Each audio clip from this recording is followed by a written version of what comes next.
New adjusters, true or false? If one roof on a street is damaged by a recent hailstorm, then all roofs on the same street is damaged by the same hailstorm.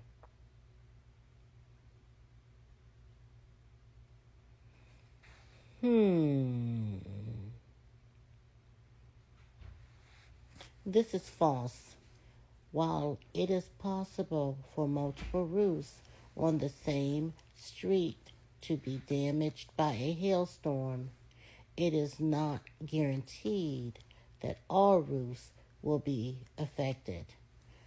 The severity and direction of the storm, as well as the construction and condition of each individual roof, can vary, resulting in some roofs being damaged while others remain unharmed.